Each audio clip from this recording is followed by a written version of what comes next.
요즘 따라 자꾸 기운이 없고 계단 오를 때 무의식적으로 난간을 잡게 되시죠? 나이 들어서 그렇다고 넘기셨다면 오늘 영상 꼭 끝까지 보세요. 이 모든 증상이 단백질 부족 때문일 수 있거든요. 안녕하세요. 40년간 내과 진료를 해온 의사 김건강입니다. 오늘은 두부보다 싸면서 계란보다 단백질이 더 많은 놀라운 음식 5가지를 알려드리겠습니다. 그것도 할머니가 다락방에 매달아 두던 그 흔한 음식들로 말이에요. 60세가 넘으면 근육량이 매년 3%씩 줄어들어요. 그런데 나이 들수록 단백질 흡수율도 급격히 떨어져요. 60대는 20대의 절반도 안 됩니다. 계란 하나에는 고작 6g의 단백질만 들어있는데 우리 나이에 필요한 하루 단백질량이 50에서 60g이에요. 그래서 더 똑똑한 방법이 필요한 거예요. 지금부터 알려드릴 5가지 음식은 완전히 다릅니다. 첫 번째부터 깜짝 놀라실 겁니다. 바로 북어입니다. 북어 100g에 무려 73g의 단백질이 들어있어요. 이게 뭔 소리냐고요? 계란 12개 분량입니다. 혹시 북어국 끓이실 때 국물만 드시고 건더기는 남기시는 분들 많으시죠? 정말 아까운 일이에요. 그 건더기에 보물이 들어있는데 말이에요.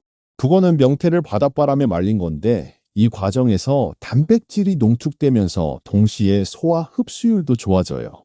위가 약한 분들도 부담 없이 드실 수 있어요. 그리고 북어에는 메티오닌이라는 성분이 풍부한데 이게 단 건강을 도와줘요. 혹시 술 드시고 나서 속이 불편하신 적 있으시죠? 북어국이 숙취 해소에 좋다는 거는 다 이유가 있는 거예요. 또한 북어에는 비타민 B군이 풍부해서 신경계 건강에도 도움이 돼요. 특히 비타민 B군은 기억력과 집중력 향상에 꼭 필요한 영양소인데 나이가 들수록 부족하기 쉬워요. 북어 하나만 제대로 드셔도 이런 영양소를 골고루 섭취할 수 있어요. 그리고 북어에는 인과 칼슘도 풍부해서 뼈 건강에도 좋습니다. 골다공증 예방에도 도움이 되죠. 내일 아침부터 당장 바꿀 수 있는 방법 알려드릴게요. 북어를 미지근한 물에 30분 정도 불리세요. 그 다음에 적당히 찢어서 미역이나 콩나물과 함께 끓이시면 돼요. 여기서 중요한 팁을 하나 더 드릴게요. 북어를 불릴 때 쌀뜨물을 사용하시면 더 좋아요. 쌀뜨물이 북어의 비린내를 없애주고 단백질 성분을 더 잘 우려내게 해줘요. 그리고 불린 북어는 먹기 좋게 작은 크기로 찢어주세요. 너무 크면 씹기 힘드시거든요. 특히 틀니 사용하시는 분들은 더욱 작게 찢어주시는 게 좋아요. 북어국을 끓일 때는 무나 감자를 함께 넣으면 더 맛있어요. 특히 무는 북어의 단백질 흡수를 도와주는 효과도 있고요. 국물이 우러나면 북어 건더기는 건져서 따로 놓고 필요에 따라 간을 맞추세요. 중요한 건 국물보다 건더기를 챙겨 드시는 거예요. 단백질은 건더기에 있거든요. 많은 분들이 국물만 드시고 건더기는 버리시는데 그러면 정작 중요한 영양소를 놓치는 거예요. 하지만 이렇게 드시면 오히려 독이 됩니다. 나트륨 때문이에요. 국물을 너무 짜게 드시면 혈압에 안 좋아요. 그러니까 간은 최대한 싱겁게 하시고 건더기 위주로 드세요. 주 3회에서 4회 정도가 적당해요. 고혈압 있으신 분들은 특히 주의하시고요. 북어를 더 맛있게 드실 수 있는 방법도 있어요. 북어포를 만들어 보세요. 불린 북어에 고추장이나 된장을 발라서 바짝 구우면 훌륭한 술안주가 돼요. 북어 무침도 좋아요. 삶은 북어를 고춧가루, 마늘, 참기름으로 무치면 훌륭한 반찬이 완성됩니다. 두 번째는 더 놀라운데 바로 황태입니다. 황태는 북어보다도 더 특별해요. 겨울 찬바람에 얼렸다 녹였다를 반복하면서 만들어지는데 이 과정에서 단백질 함량이 무려 80%까지 올라가요. 이게 어느 정도냐면 단백질 보충제와 맞먹는 수준이에요. 그런데 가격은 단백질 보충제보다 훨씬 싸요. 황태 100g이면 하루 단백질 필요량을 거의 다 채울 수 있어요. 게다가 황태는 얼고 녹는 과정을 반복하면서 조직이 부드러워져서 소화가 더 잘 돼요. 이가 안 좋은 분들도 부담 없이 드실 수 있어요. 황태의 또 다른 장점은 필수 아미노산이 골고루 들어있다는 거예요. 특히 우리 몸에서 만들어지지 않는 9가지 필수 아미노산이 모두 포함되어 있어서 완전 단백질에 가까워요. 황태에는 또 다른 놀라운 성분이 있어요.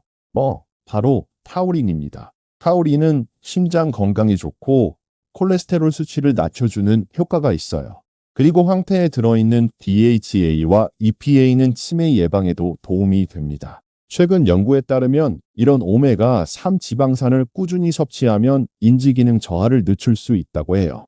황태의 또 다른 장점은 저장성이 좋다는 거예요. 냉장고에 넣어두면 몇 달이라도 변질되지 않아요. 그래서 미리 많이 사두고 조금씩 드실 수 있어요. 경제적으로도 부담이 적죠. 황태 활용법 알려드릴게요. 황태채로 만들어서 버터에 살짝 볶아 드시면 정말 맛있어요. 없으면 참기름으로 볶아도 돼요. 삼겹살 구운 후 남은 기름에 볶으면 그야말로 술안주로 최고예요. 황태국도 진짜 깊은 맛이 나요. 북어국보다 더 진하고 고소한 맛이 일품이에요. 황태찜도 만들어 보세요. 아기찜처럼 양념해서 만들면 온 가족이 좋아할 거예요. 황태를 그냥 그대로 찢어서 간식으로 드셔도 되고요. 황태포라고 해서 양념을 발라 구운 것도 맛있어요. 고추장이나 된장에 버무려서 구우면 밥 반찬으로도 좋고 술안주로도 최고예요. 황태채 볶음을 만드실 때는 이렇게 해보세요. 황태채를 손으로 적당히 찢고 팬에 참기름을 두르고 마늘을 먼저 볶으세요. 마늘 향이 나면 황태채를 넣고 볶다가 간장 조금, 설탕 조금, 무려 조금 넣고 볶으시면 돼요. 마지막에 통깨 뿌려주시면 완성이에요. 그런데 주의하실 점이 있어요. 황태는 염분이 있으니까 물에 살짝 데쳐서 염분을 빼고 드시는 것이 좋아요. 그리고 하루에 너무 많이 드시지 마세요. 100g 정도면 충분해요. 처음 드시는 분들은 50g 정도부터 시작하세요. 몸이 적응하면 점점 늘려가시면 돼요. 세 번째는 여러분도 겨울이면 자주 드시는 그것, 바로 과메기예요. 과메기가 단백질이 많다는 거 아셨나요? 꽁치나 청어를 겨울 찬바람에 말린 과메기는 100g당 23g 이상의 단백질을 함유하고 있어요. 닭가슴살과 맞먹는 수준이에요. 그런데 과메기의 진짜 장점은 따로 있어요. 바로 오메가3 지방산이에요. DHA와 EPA가 풍부해서 혈관 건강에 정말 좋아요. 콜레스테롤을 낮추고 혈액순환을 개선해주죠. 뇌 건강에도 도움이 되고요. 특히 기억력이 깜빡깜빡 하시는 분들에게 정말 좋아요. 과메기에 들어있는 DHA는 뇌세포막을 구성하는 주요 성분이거든요. 과메기의 또 다른 놀라운 점은 비타민 D가 풍부하다는 거예요. 겨울에 햇볕을 쬐기 힘든 우리에게 비타민 D를 공급해주는 중요한 역할을 해요. 비타민 D는 뼈 건강은 물론이고 면역력 강화에도 필수적이거든요. 특히 요즘 같은 시기에 면역력이 떨어지면 각종 질병에 노출되기 쉬운데 과메기가 이런 면역력 강화에 도움을 줄 수 있어요. 그리고 과메기는 철분도 많아서 빈혈 예방에도 좋아요. 특히 여성분들에게 도움이 될 거예요. 나이가 들면서 철분 부족으로 인한 빈혈이 흔한데 과메기를 꾸준히 드시면 이런 문제를 예방할 수 있어요. 과메기에는 셀레늄이라는 미네랄도 풍부해요. 셀레늄은 강력한 항산화 작용을 해서 세포 손상을 막아주고 암 예방에도 도움이 된다고 알려져 있어요. 또한 갑상선 기능을 정상적으로 유지하는 데도 중요한 역할을 해요. 과메기 드시는 법 알려드릴게요. 너무 짜다고 느끼시면 찬물에 10분 정도 담가 두세요. 염분이 조금 빠져요. 그리고 과메기는 생강이나 마늘과 함께 드시면 비린내도 없어지고 소화에도 도움이 돼요. 밤채소에 싸서 드시면 더 맛있고 영양도 균형 있게 섭취할 수 있어요. 상추나 깻잎, 배추잎에 싸서 드시면 정말 맛있어요. 여기에 마늘이나 고추를 조금 넣으면 더 개운해져요. 과메기 한 마리면 단백질 15g 정도를 섭취할 수 있어요. 하루에 두세 마리만 드셔도 상당한 단백질을 보충할 수 있어요. 과메기를 더 맛있게 드실 수 있는 방법도 있어요. 과메기 무침을 만들어 보세요. 과메기를 적당히 찢어서 고춧가루, 마늘, 생강, 참기름, 식초로 무치면 훌륭한 반찬이 됩니다. 과메기 구이도 좋아요. 팬에 기름 두르고 살짝 구우면 고소한 맛이 일품이에요. 그런데 과메기는 기름기가 많으니까 위가 약한 분들은 조금씩 드세요. 처음에는 한 마리부터 시작해서 몸이 적응하면 늘려가세요. 그리고 냉장 보관하시고 빨리 드시는 게 좋아요. 과메기는 공기와 접촉하면 산패가 빨리 진행되거든요. 네 번째는 우리나라 사람이라면 누구나 아는 그 음식, 바로 굴비입니다. 굴비는 조기를 말린 건데 조기 자체가 원래 단백질이 풍부한 생선이에요. 100g당 20g 이상의 단백질을 함유하고 있어요. 그런데 굴비로 만들면서 수분이 빠지고 영양이 농축돼요. 굴비의 또 다른 장점은 비타민 D가 풍부하다는 거예요. 신장 기능을 북돋워주고 뼈 건강에도 도움이 돼요. 동의보감에서도 조기는 성질이 평하고 맛이 달며 독이 없다고 기록되어 있어요. 예로부터 원기 회복에 좋은 음식으로 여겨졌던 거죠. 굴비에는 타우린도 풍부해요. 타우린은 간 기능을 개선하고 콜레스테롤 수치를 낮춰주는 효과가 있어요. 그리고 굴비에 들어있는 셀레늄은 항산화 작용을 해서 노화 방지에도 도움이 돼요. 또한 굴비는 소화가 잘 되는 편이에요. 말리는 과정에서 단백질이 부분적으로 분해되어서 소화 효소가 부족한 고령층도 부담 없이 드실 수 있어요. 굴비에는 칼륨도 풍부해서 나트륨 배출을 도와줘요. 굴비 자체에 염분이 있지만 칼륨이 나트륨의 배출을 도와서 혈압 조절에도 도움이 돼요. 그리고 굴비에 들어있는 아미노산 중에는 트립토판이 있는데 이는 세로토닌 생성을 도와서 기분을 좋게 하고 불면증 개선에도 도움을 줄 수 있어요. 굴비 드시는 법 알려드릴게요. 굴비는 소금간이 되어 있으니까 그냥 구워서 드시면 돼요. 프라이팬에 기름 조금 두르고 약한 불에서 천천히 구우세요. 너무 센 불에서 구우면 겉만 타고 속은 안 익을 수 있어요. 앞뒤로 5분씩 구우면 돼요. 굴비찜도 맛있어요. 무나 감자와 함께 찜을 해보세요. 채소의 수분이 굴비를 더 부드럽게 만들어줘요. 굴비 조림도 좋아요. 간장, 설탕, 무려드로 달콤 짭짤하게 조리면 밥 반찬으로 최고예요. 굴비 한 마리면 단백질 12g 정도 섭취할 수 있어요. 굴비를 더 부드럽게 드시고 싶으시면 이렇게 해보세요. 굴비를 미리 30분 정도 물에 담가두면 염분도 빠지고 살도 부드러워져요. 그 다음 찜통에 쪄서 드시면 정말 부드러워요. 이가 안 좋은 분들도 쉽게 드실 수 있어요. 그런데 굴비는 나트륨 함량이 높으니까 하루에 한 마리 정도만 드세요. 그리고 굴비 드시고 나서는 물을 충분히 마시세요. 나트륨 배출에 도움이 돼요. 특히 고혈압이나 신장질환이 있으신 분들은 더욱 주의하셔야 해요. 5번째 마지막은 가장 친근한 그것, 바로 멸치입니다. 작은 멸치 말고 큰 멸치 말이에요. 대멸치라고 하는 것들 있잖아요. 이게 정말 단백질 덩어리예요. 멸치 100g에 단백질이 40g 이상 들어있어요. 거의 단백질 보충제 수준이에요. 그런데 가격은 정말 저렴해요. 멸치만큼 가성비 좋은 단백질이 또 없어요.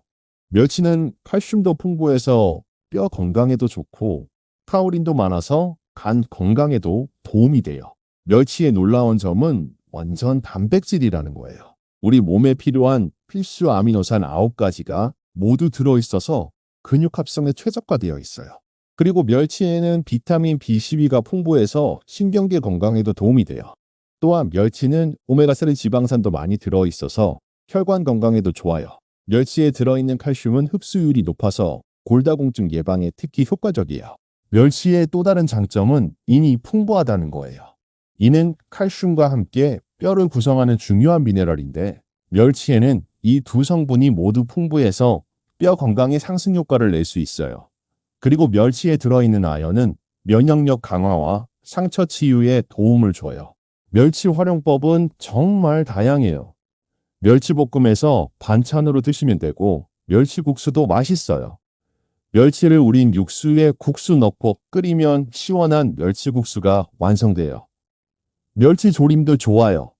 간장, 설탕, 무려두로 달콤 짭짤하게 조리면 밥 반찬으로 최고예요. 한번 만들어두면 일주일은 드실 수 있어요. 멸치가루 내서 나물에 뿌려 드셔도 되고 찌개에 넣어도 깊은 맛이 나요. 멸치 한 줌이면 단백질 10g 정도 섭취할 수 있어요. 멸치를 우린 육수는 정말 깊은 맛이 나요. 다시마와 함께 우리면 감칠맛이 일품이에요. 이 육수로 된장찌개나 미역국을 끓이면 시판 육수 부럽지 않은 깊은 맛이 나요. 멸치볶음 만들 때는 내장을 빼고 볶으면 비린내가 안 나요. 그리고 마지막에 통깨나 들깨를 뿌리면 고소함이 배가 돼요. 멸치를 더 부드럽게 드시고 싶으시면 먼저 팬에 살짝 볶아서 바삭하게 만든 다음 양념하면 식기도 좋고 소화도 잘 돼요. 이제 여러분이 단백질이 부족한지 스스로 체크해 보실 수 있는 방법을 알려드릴게요. 하나씩 점검해 보세요. 첫째, 근력이 현저히 떨어졌나요? 병뚜껑을 열기 힘들거나 무거운 물건을 들기 힘들다면 근육량 감소를 의심해 봐야 해요.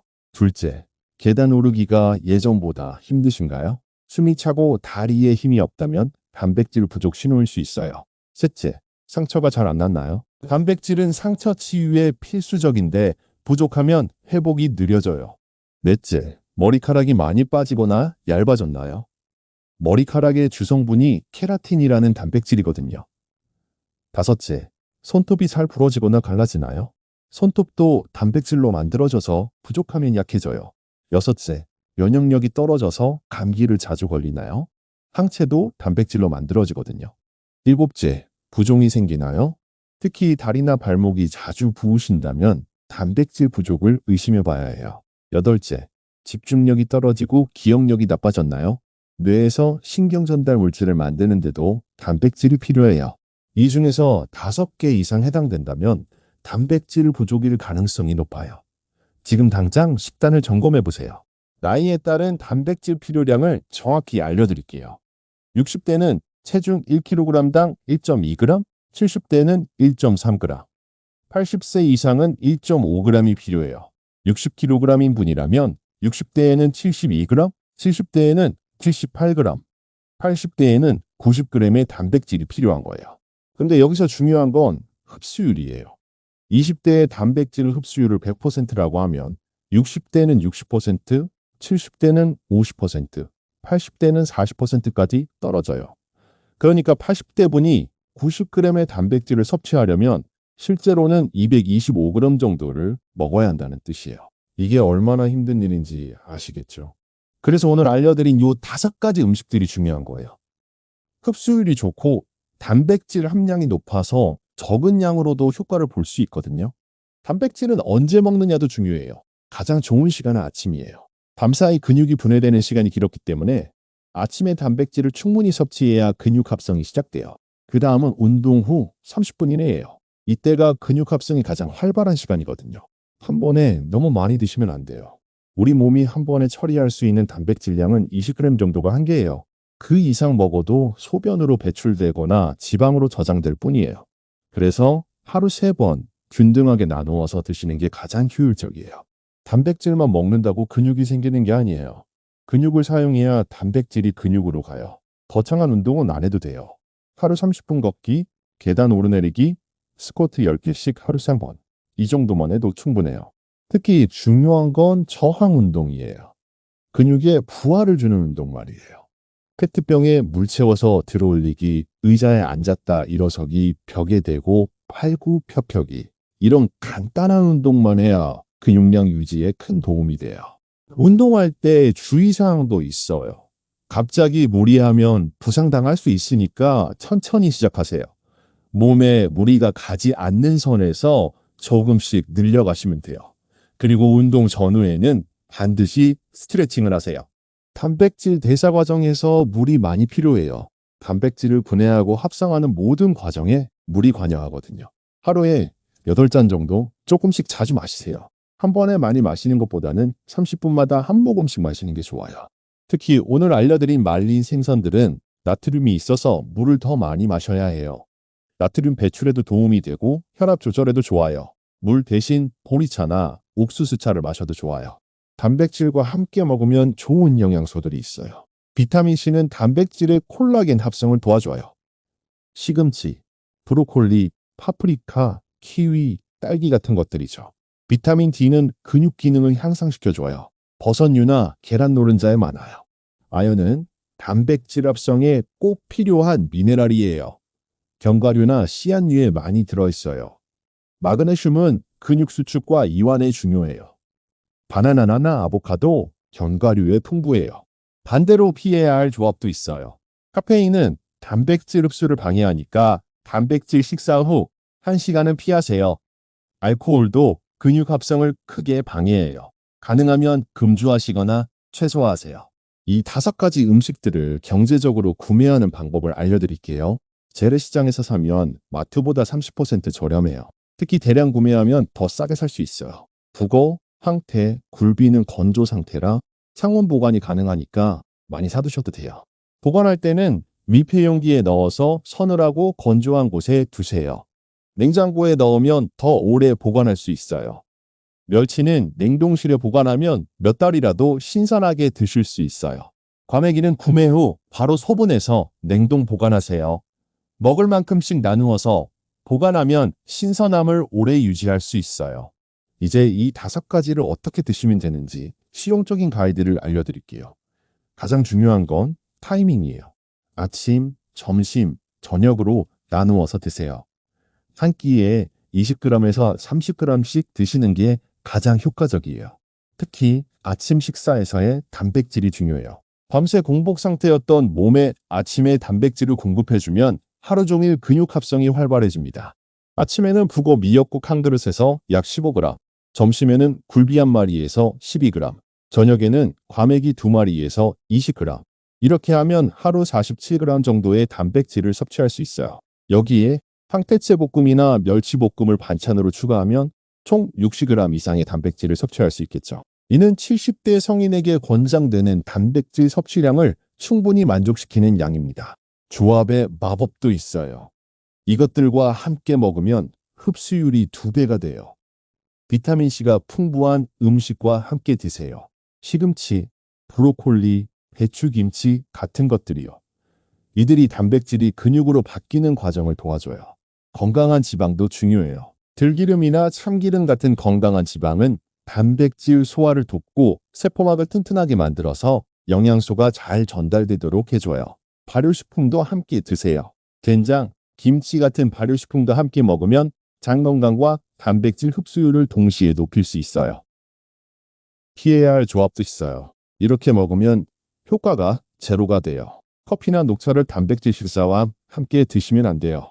카페인이 단백질 흡수를 방해해요. 최소 1시간은 간격을 두세요. 또 하나 주의하실 점은 알코올이에요. 술을 드시면 단백질 합성이 현저히 떨어져요. 특히 우리 나이에는 알코올분해 능력도 떨어지니까 가능하면 금주하시거나 정 안 되시면 단백질 식사와는 최소 서너 시간 간격을 두세요. 그리고 너무 짠 음식도 피하세요. 나트륨이 많으면 신장에 부담을 주고 결과적으로 단백질 대사에도 악영향을 줄 수 있어요.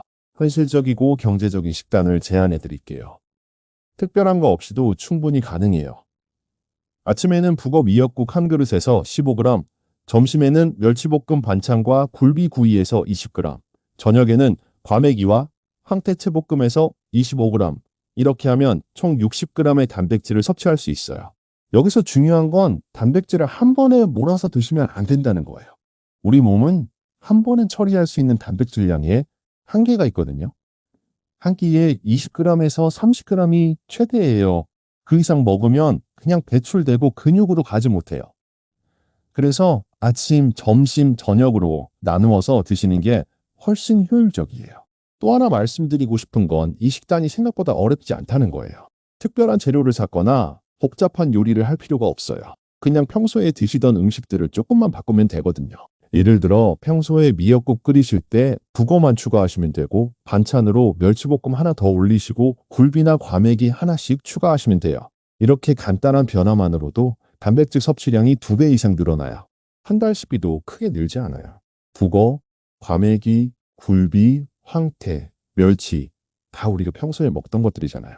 오히려 외식이나 간식을 줄이게 되니까 전체 식비는 비슷하거나 더 줄어들 수도 있어요. 그리고 이런 말린 생선들은 보관도 편해요. 상온에서도 오래 보관할 수 있고 냉동실에 두면 더 오래 드실 수 있어요. 단계별 실천 방법을 알려드릴게요. 첫 주에는 이것 하나만 바꿔보세요.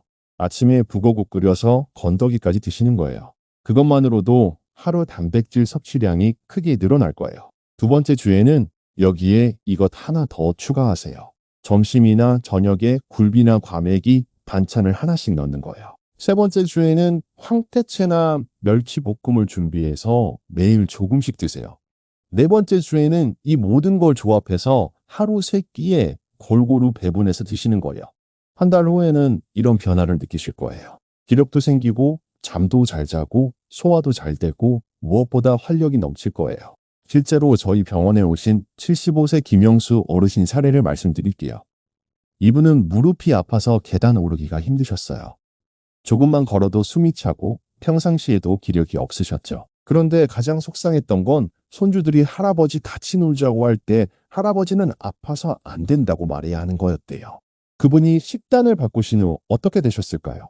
한 달 후에는 무릎 통증이 눈에 띄게 줄었고, 2달 후에는 계단을 손잡이 없이도 오르셨어요. 3달 후에는 손주들과 공원에서 술래잡기까지 하고 계시더라고요. 심지어 이번 주말에는 가족들과 등산을 다녀오겠다고 하시더군요. 75세의 등산이에요. 그런데 여기서 한 가지 더 중요한 말씀을 드릴게요. 단백질 섭취와 함께 적당한 운동도 병행하시면 효과가 배가 돼요. 거창한 운동이 아니어도 돼요. 하루 30분 정도 산책하시거나 집에서 간단한 스트레칭만 하셔도 충분해요. 특히 쉬고 10분 정도 가벼운 산책을 하시면 소화에도 도움이 되고 혈당 조절에도 좋아요.